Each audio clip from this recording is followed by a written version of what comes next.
자, 제가 1시간 분량 방송을 채울 수 있을까 했는데 생각했던 것보다 시간이 더 많이 갔습니다. 본격적으로 상담에 들어가야 될 것 같아요. 예, 참고해서 제가 나중에는 상담 이외의 코너가 너무 길어지지 않도록 방송을 해보도록 하겠습니다. 요번에 그 장문에 글을 올려주신 분이 계셔가지고 그분의 이제 상담으로 좀 시작을 해야 될 것 같고, 이게 아마 이번 에피소드의 메인 테마가 되지 않을까 이렇게 봅니다. 일단 장문이지만 제가 다 읽어드리겠습니다. 김수민 평론가님, 나나님이라는 분이 쓰셨습니다. 주제는 쉽게 얘기해서 이재명입니다. 이재명. 김수민 평론가님 다시 배워서 좋으네요. 상담 내용으로 바로 들어가 볼게요. 정치권에 몸담은 것도 아니고 학벌 좋고 꽤나 똑똑한 일반 사람들이 아직도 이재명을 지지하는 이유가 뭘까요? 이재명에 의해 양산된 피해자들의 존재는 부정하면서 이재명의 대선 패배와 현 상황에 대해 진심으로 안타까워하고 있는 사람들의 심리가 너무 궁금합니다. 인터넷에서 일부 놀림감이 되고 있는 맞춤법 틀리는 개딸들 수준이 절대 아닙니다. 일상 속에서 선한 편에 속하고 과거 노무현 문재인을 지지했던 나름대로 옳고 그름에 대해 고민하며 사는 괜찮은 사람들이라는 부정할 수 없는 사실이 머리를 복잡하게 만들기도 합니다. 저는 지난 대선 이후 확고한 반 이재명류가 되었고 여전히 문재인 전 대통령을 좋아하고 조국의 강을 건넌 소수의 문파부류입니다. 진영 논리적 사고에서 벗어나야 한다고 보고 있고 국힘과 민주당이 진짜 보수와 진보도 아니라고 생각하고요. 범죄 사실을 다 알지만 그럼에도 지지하겠다는 의견의 다름은 받아들일 수 있지만 이재명이 구축해놓은 유니버스에서 확증 편향에 빠져 범죄 사실 자체를 부정하는 것은 분명히 구분되어야 한다고 보는 입장입니다.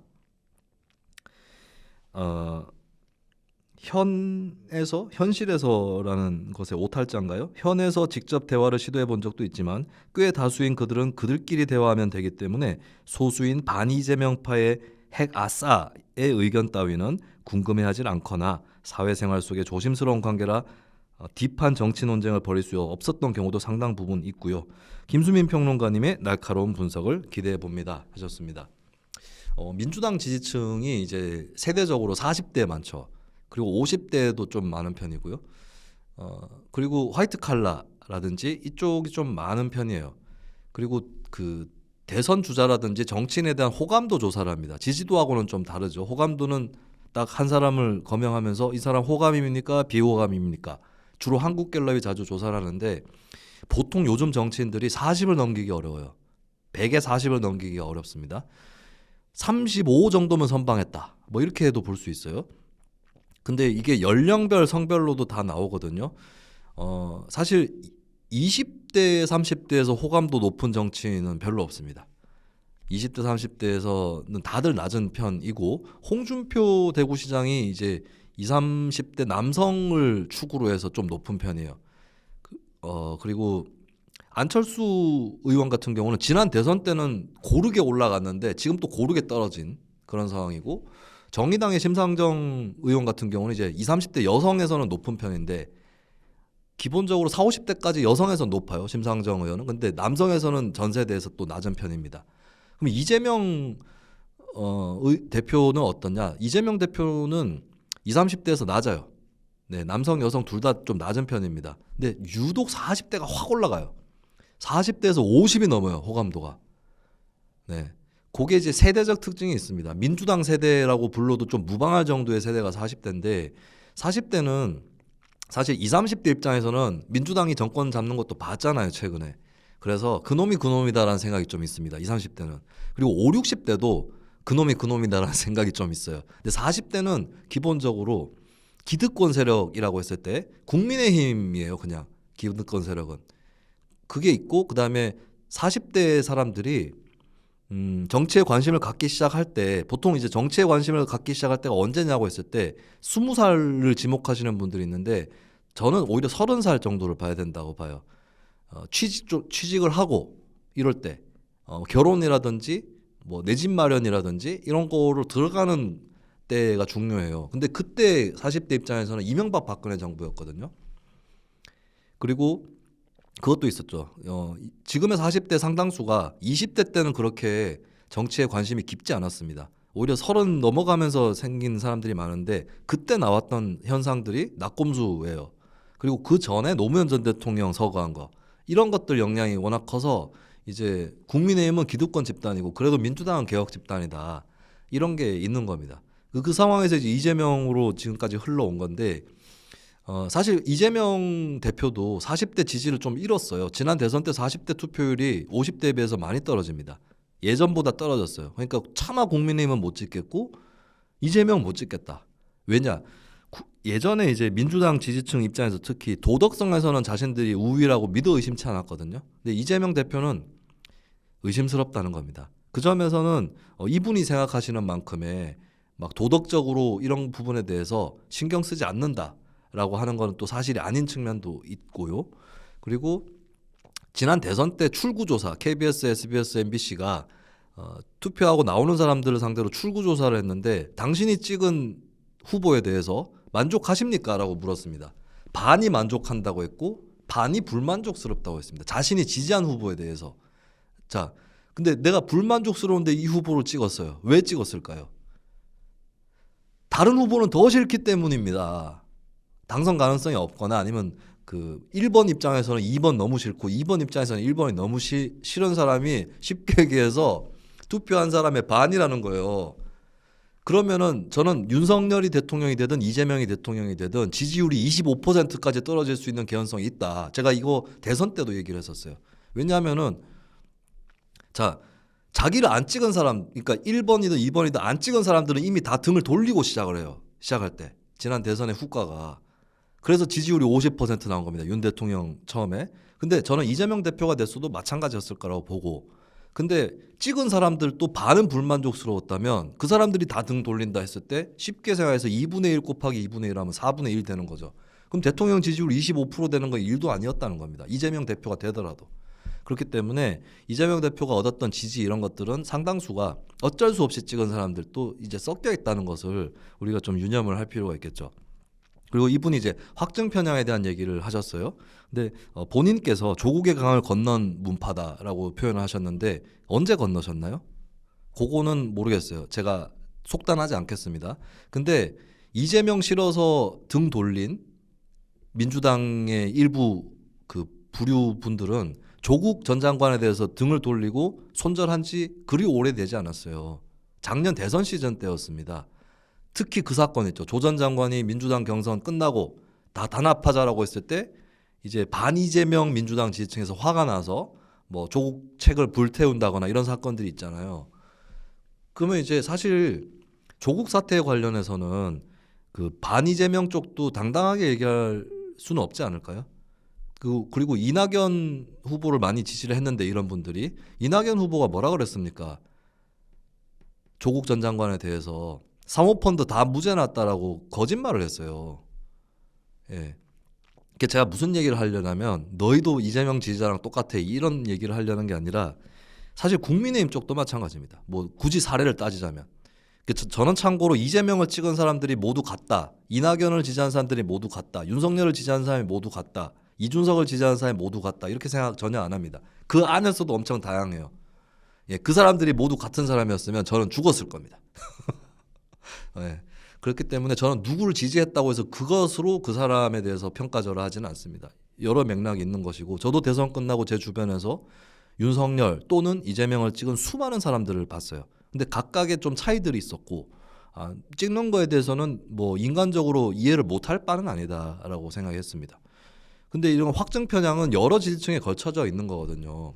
윤석열 대통령 같은 경우에 처음에 예를 들면 쉬운 사건을 설명하면 김건희 영부인의 허위 이력 이거 뻔히 허위 이력인데 뭐 오기다 뭐 이런 식으로 잘못 쓴 거다 그냥 이렇게 넘어가려고 했던 사람도 있지 않습니까? 그 사람들이 조국 사태 때 그 조민 허위 스펙 아니다라고 했던 거하고 비슷한 현상인 거잖아요. 자, 그럼 우리가 고민해야 될 것은 저도 어디에선가는 그런 짓을 했을 수 있습니다. 뻔한 것인데 부인한 그런 짓을 했을 수 있어요. 인간은 왜 그렇게 되는가? 정치적으로는 왜 그렇게 되는가 했을 때 바른 마음이라는 책이 있습니다. 여러분들에게 추천을 해드립니다. 조금 두꺼운 책인데 정치 심리에 관련된 책이거든요. 그러니까 심리학자가 쓴 정치 서적이에요. 그래서 이쪽 지지자가 봤을 때 저쪽 사람들은 도저히 이해가 안 가지 않습니까? 그럼 저 사람들은 왜 저러느냐? 했을 때 나름의 이유가 있고 내가 도덕적인 이유에서 어떤 정치를 하듯이 저쪽도 나름의 도덕적인 이유에서 그러니까 세상을 망가뜨리려고 하는 게 아니라 도덕적인 이유에서 정치에 참여를 하고 있다는 것은 인정해야 된다는 겁니다. 사실 그게 더 위험할 때가 많아요. 나는 도덕적이고 도덕적인 걸 위해서 정치를 한다라고 생각을 깊이 하면 자기 확신에 빠지게 되죠. 보통 그렇게 해서 독선과 독단이 되는 것인데 근데 사람은 누구나 자기의 직관과 미리 세워놓은 결론에 거슬리는 얘기를 튕겨내는 습성이 있습니다. 그 책의 저자가 하는 얘기도 그거예요. 바른마음이란 책도. 근데 그 저자가 뭐라고 얘기했냐면 나는 방금 전에 마누라한테 거짓말했다고. 뭐 이렇게 부엌에서 뭐가 있었는데 당신이 그랬지라고 하니까 안 했다라고 방금 전에도 나는 거짓말을 했다는 거예요. 예, 그런 습성들은 누구에게나 있는 겁니다. 그런 것들이 발현이 되는데 근데 각자의 이유들이 또 다르기 때문에 지지를 하는 사람은 갈라지는 거죠. 근데 저는 이재명 지지하는 분들의 이제 핵심은 이제 뭐 어쩔 수 없이 지지하는 사람까지 합치면 국민의힘을 도저히 받아들일 수 없는 그런 문제가 분명히 있었다고 봐요. 예. 그리고 이제 이명박 박근혜 정권 겪으면서 좀 겪었던 이제 불안 이런 것들. 근데 제가 지난 대선 때 제가 지적을 했는데 윤석열 후보가 막판에 유세할 때 민주당은 좌파 혁명 세력이다. 언론 노조는 민주당의 전위대다. 이런 발언을 할 때 그 발언을 들으면서 이거는 이명박 박근혜가 돌아온다는 소리로 들렸거든요. 그럼 그 원인을 제공을 또 국민의힘이 해준 측면이 있는 거죠. 그럼 민주당은 민주당대로 또 국민의힘한테 원인 제공하는 거죠. 막 이상한 헛소리하고 조국 관련해서 끝까지 이거 백일화에 다 드러난 건데 헛소리하고 이재명 후보는 뭐 사과를 한다는데 뭘 사과하는지는 잘 모르겠고 그러니까 이제 이쪽이나 저쪽이나 저쪽은 도저히 못 찍겠어라고 하는 생각이 굳어져 있는 상황인 겁니다. 자, 그러면 이제 이재명에 대해서는 여러 가지 너무 문제가 많다. 너무 문제가 많은데 이럴 수 있느냐. 이렇게 생각을 하실 수 있겠죠. 그게 제가 아까 말씀드렸다시피 자기의 직관에 거슬리는 미리 세워놓은 결론에 거슬리는 것을 튕겨내는 습성이 있습니다. 어지간하면 방어하려고 해요. 그럼 대장동 같은 경우는 이상하죠. 그냥 잘 몰라도 이렇게 돈을 튀겨 먹을 수 있느냐. 그리고 관련해서 왜 사망자가 계속 발생하느냐. 이라고 생각할 수 있는데 막 이유를 만들어내자면 이재명이 이거 일부러 그러려고 한 건 아닌데 이상한 사람들이 끼어가지고 이게 왜곡이 됐다. 이재명이 직접적으로 뭘 이렇게 배임을 한다거나 한 증거는 아직 안 나오지 않았느냐. 이렇게 생각해버리는 거죠. 예, 그리고 그 생각이 아주 틀린 건 아니에요. 증거라든지 또 사법적 잣대로 판단을 하자면 그리고 그러는 윤석열은 뭐 이렇게 또 생각하는 거죠. 근데 그런데 마침 막 부산저축은행 부실수사 어쩌고 막 김만배와 윤석열의 관계가 어쩌고 이런 얘기가 들려와요. 그러면 이제 그 사람 입장에서는 윤석열이라고 뭐 나왔다는 보장은 전혀 없어. 그러면 내가 하던 대로 그냥 국민의힘 반대 민주당 지지할래. 이렇게 되면서 이재명 후보에게 손이 가는 이 상황이 또 벌어질 수 있는 겁니다. 그런 맥락이 좀 크게 작용하지 않았나 생각이 들고 제가 안타깝게 생각하는 거는 이재명 대표에 대해서 사법적으로 제가 유죄다라고 아직까지 단정은 짓지 않습니다. 근데 정치적으로 그 성남FC라든지 이런 것들을 보면 이게 이제 다른 분의 사연하고 좀 연결이 되는데 어떤 분이 이제 이재명 대표의 정치적 미래에 대해서 어떻게 보시냐. 진짜 대선에서 그냥 탈락을 할 것인지 거꾸로 또 막 굉장히 유력한 정치인으로 남을 것인지 이런 것들이 궁금하다고 또 질문하신 분이 있는데 제가 좀 좋지 않게 생각하는 것은 정책적으로 문제가 많았어요. 대장동 사업은 법적인 걸 떠나서 정책적으로 공영 개발이 해서는 안 되는 과정을 밟아서 나쁜 결과를 낳은 사업입니다. 전형적인 사업이고 백현동 마찬가지예요. 성남FC도 이게 뭐 제3자 뇌물수수나 이런 게 아니라고 해도 아니 왜 후원금을 그러면 그 시가 직접적으로 기부 채납을 받지 성남FC 구단으로 돈으로 주냐고요. 이거 어떻게 썼는지도 투명하게 잘 안 밝혀지는 구조로 이건 공적으로 문제가 있는 거예요. 법적으로 무죄라 할지라도 그것뿐이겠습니까? 법인카드 유용 문제도 그렇고. 근데 이게 워낙 한국 사회에서 저쪽은 안 된다라고 하는 논리가 강해지면서 그러면 불법이 아니면 그만이야로 귀착돼 버린 거예요. 불법이 아니면 그만이야. 이거는 뭐 특정 진영의 문제가 아닙니다. 그러면은 그냥 지지해야겠다. 그리고 이제 윤석열 대통령 지지율이 낮죠 지금. 그러니까 윤석열 싫어가지고 이재명 그냥 지지할래 이렇게 되는 거죠. 근데 이제 이게 임계점을 넘어버리는 것은 아마도 이재명 대표의 사법적 유죄가 밝혀지는 경우일 겁니다. 혹은 유죄까지는 아니더라도 굉장히 의심스러운데 예를 들면 정진상, 김용까지가 다 기소가 되고 유죄를 받는 경우, 이 경우는 이제 이재명 대표에게는 더 버티기 어려운 임계선이 되기는 하겠죠. 굳이 본인이 아니더라도 정진상 정도까지면은 대선 자금을 받았다라고 하면 그것은 타격은 될 것이다. 그리고 유력 대선 주자로 지지율이 남더라도 최종적으로 대선에서 또다시 근소하게 지는 정도 수준이 될 가능성이 높습니다. 근데 저는 거꾸로 사법적으로 탈이 없는 거고 뭐 선거법으로 기소된 것도 벌금 100만 원 미만으로 턴다고 했을 때 이재명 대표가 대통령이 될 가능성도 있다고 봅니다. 그러니까 이게 너무 극단화되어 있어요. 경우의 수가 너무 극단화되어 있어. 중간이 없고 그냥 지거나 대통령 되거나예요. 이렇게 돼버린 거죠. 이 한국 사회, 한국 정치가 그렇게 돼버린 측면이 있기 때문에 굉장히 리스크를 크게 지고 있는 것이 한국 정치다. 이렇게 보실 수가 있겠죠. 이재명파는 그럼 이제 약간 제목에 부합하게 얘기를 좀 더 해드리자면 이재명파 그럼 왜 민주당의 중심이 되었느냐 했을 때 사실 문재인 전 대통령은 그냥 사람이 갖고 있는 상징성, 노무현의 친구라는 상징성이 컸던 거지 본인이 직접적으로 소유하고 있는 세력이나 이런 것들이 두터운 건 아니었어요. 그리고 한국은 5년 단임제 대통령이기 때문에 항상 차기를 봐야 됩니다. 권력을 옹립하는 사람들도. 대표적으로 제가 김어준 씨. 김어준 씨는 계획이 서 있었어요. 김어준 씨는 2017년 대통령 선거 때 문재인은 어차피 대통령 되는 거잖아요. 그럼 뭐하러 문재인 강하게 밉니까? 그때 김어준 씨가 띄운 사람이 이재명입니다. 그럼 뭐냐? 문재인 다음으로 이재명을 택한 거예요. 그럼 이재명은 왜 먹혔느냐? 저는 이 한국 정치의 문제가 어떤 거냐면 이것은 진보고 이것은 보수다. 이런 편견들이 있어요. 어떤 분야에서 이것은 진보고 이것은 보수다. 그래서 이걸 쭉 리스트로 만듭니다. 요거 한번 제가 정치와 수다에서 얘기했던 것 같은데, 근데 이재명 대표는 이것이 진보다 싶은 그 편견 쪽을 집요하게 계속 선택합니다. 돈을 많은 사람한테 나눠주는 게 진보야. 사실 그게 진보라고 보는 것도 어불성설인 측면이 있는데 어쨌든 그렇게 만들어놨어요, 프레임들을. 그래놓고 이재명은 확실한 사람이야. 선명성이 강해. 그리고 실천력이 있어. 이렇게 밀고 나간 측면이 분명히 있어요. 그리고 그게 화끈하게 먹힌 겁니다.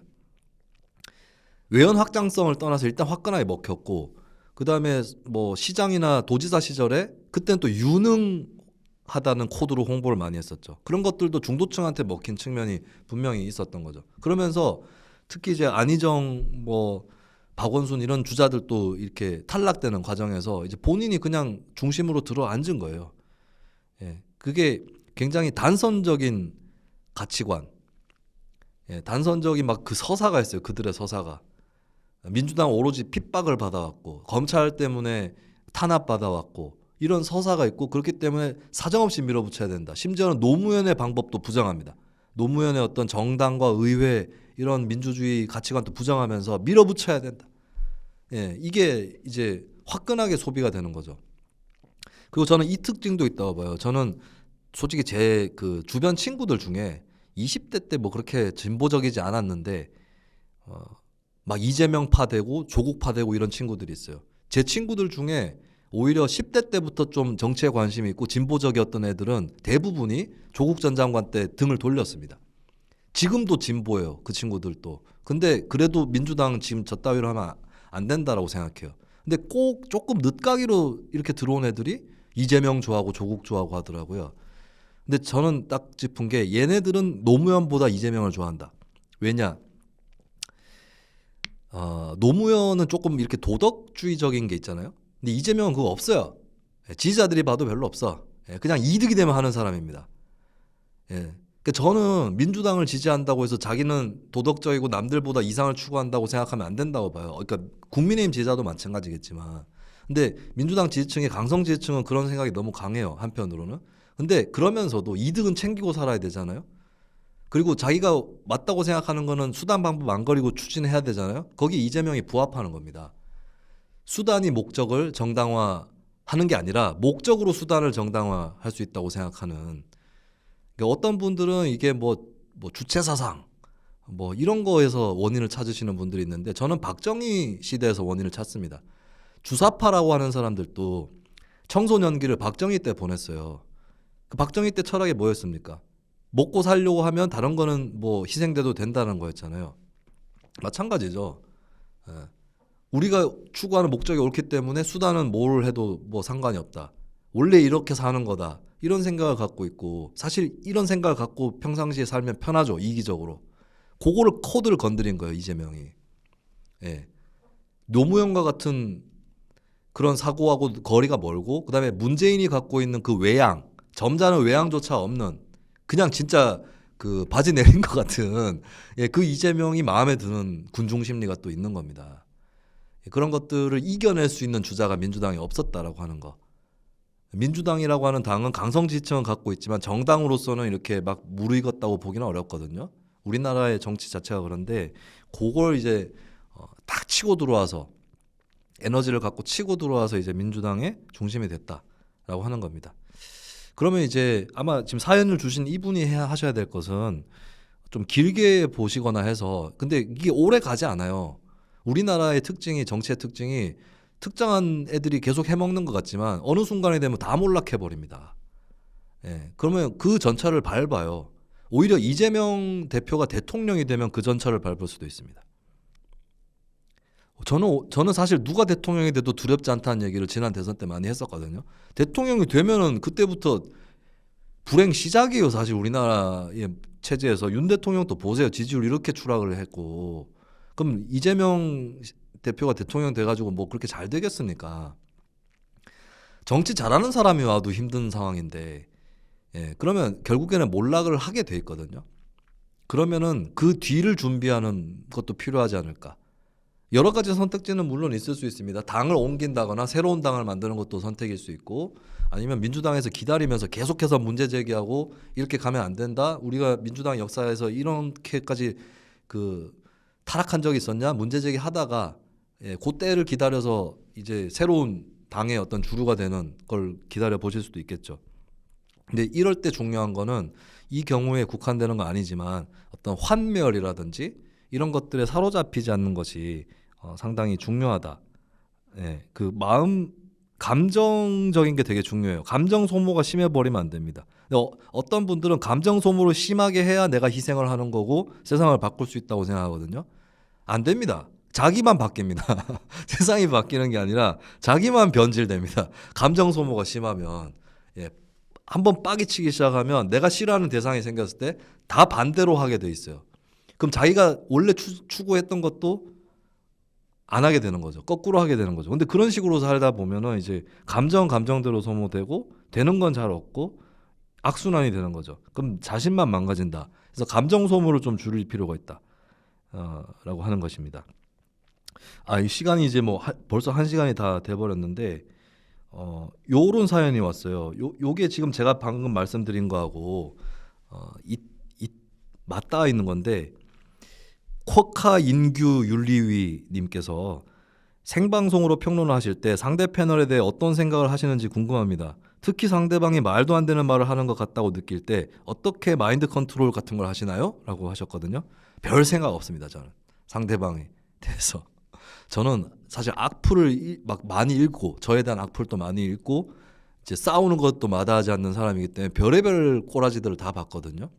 그리고 제가 평론가 하기 전에 기초의원을 했었잖아요. 그 제가 경북 구미에서 기초의원을 했는데 저하고 성향이 아주 많이 다른 사람들이 절대 다수인 23명의 의원이 있으면 범새누리당이 그때 20명, 예.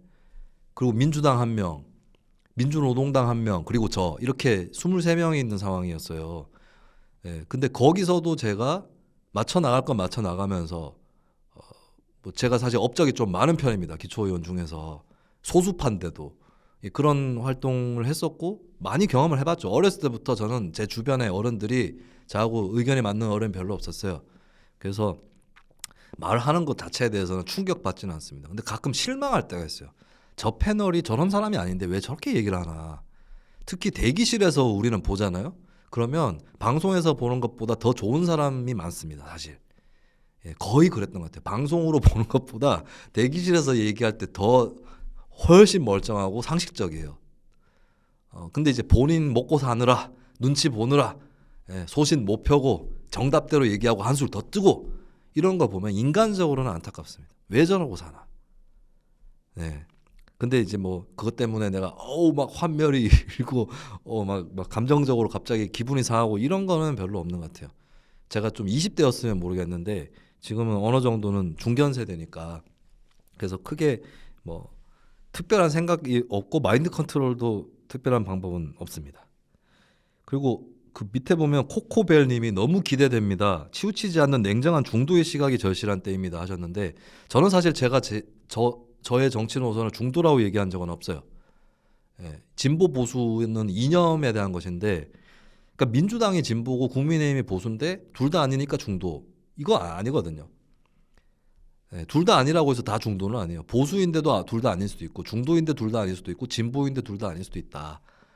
그래서 중도는 아닙니다. 근데 중도층 시청자분이 저를 좋아하시는 분들이 좀 많긴 해요. 왜냐하면 중도층은 딱히 누구를 지지해야 될 이유는 없거든요. 그렇기 때문에 이쪽 저쪽에 대해서 비판을 하는 거에 대해서 저한테 거부감이 좀 떨어지는 거죠. 그리고 자신이 중도라고 생각하는 사람들도 사실은 다 똑같은 중도는 아닙니다. 사실은 어떤 분은 상당히 진보적인 분도 있어요. 지난 대선 때 심상정 후보한테 투표한 사람들 중에 자기가 진보라고 생각하는 사람보다 중도라고 생각하는 사람이 더 많이 나왔어요. 근데 그 사람이 생각하는 중도는 진짜 이념적인 중도가 아니라 거대 양당에 대한 비판이었던 거겠죠. 그런 의미에서 저는 이제 엄밀하게 얘기해서 중도하고는 거리가 멀다. 나중에 내가 중도인 척 했다고 자꾸 악플 달지 말라고 말씀드리는 거고요. 어떤 분은 저보고 중립이라는 표현을 많이 쓰시는데, 자, 김유신 장군이 고구려와 백제 사이에서 중립을 지킨 사람입니까? 아니거든요. 중립이라는 거는 이제 때로는 제가 그냥 이따가 제가 SBS에 혼자서 출연을 하게 될 텐데 그런 데서는 이제 브리핑을 하거나 아니면 진짜 제도권 방송인데 혼자 출연하게 되면 중립이라는 방법을 최대한 지켜야 돼요. 그럴 때는 중립으로 하는데 제가 평상시에 제 소신이나 생각들을 막 이렇게 펼칠 때는 중립을 지키지 않습니다. 그러니까 민주당이나 국민의힘이라고 하는 두 세력 중에 어디 한 편이 아니라는 것뿐이지 중립을 지키지는 않는다라고 하는 거고요. 그리고 이제 끝낼 때가 됐는데 마지막으로 말씀드릴 것은 제가 제 이념에 동의하는 사람들만을 위해서 평론하지는 않는다는 겁니다. 생각이 다른 사람들을 위해서도 이런 것들을 해설을 해드리는 거고, 저희 정치와 수다도 저하고 백성문 변호사하고 김재섭 위원장은 각각 색깔이 좀 다릅니다. 일부러 다른 사람들 모아놓은 거예요. 요거를 이렇게 총합을 해가지고 중도 보수 채널인가 뭐 이렇게 또 하시는 분들이 있는데 특정한 그걸 지향하지 않습니다. 근데 좀 다양하게 이렇게 모아놓은 것이고, 그래서 좀 다른 유튜브와는 다르게, 지금 다른 유튜브들의 문제가 뭡니까? 100만 시청자가 되면 뭐예요? 100만 명이 다 비슷한데 그거 다 빡빡 긁어가지고 강성 논리 막 펴가지고 확정 편향 부추기고 해서 100만 명 모아가지고 다행히 백성문 변호사는 그렇게는 안 하겠다라고 생각을 하시는 분이라서 리스크를 지고 김수민을 기용했기 때문에 계속해서 방송을 사랑해 주실 분들은 저의 방송에 대해서도 지지를 많이 해주셔야 이것이 지속될 수 있다, 이 말씀을 드립니다. 자, 사실 상담이 접수된 게 훨씬 많았는데 오늘 시간이 너무 많이 돼가지고요. 또 일하시는 분들도 있기 때문에 초과 근무는 지양을 좀 하도록 하겠습니다. 오늘의 교훈을 바탕으로 상담 말고 다른 코너의 분량은 조금 이렇게 신경 써서 줄이도록 하고, 그리고 못다한 얘기는 내일 또 백성문 변호사하고 저하고 둘이서 하는 방송이 내일 오후 7시에 또 시작이 되기 때문에 그때 또 못다한 얘기들을 여러분들하고 나눴으면 좋겠습니다. 오늘 처음에 좀 바삐 진행하느라 댓글 반응이라든지 이런 것들 충분히 소개를 못 해드렸는데요.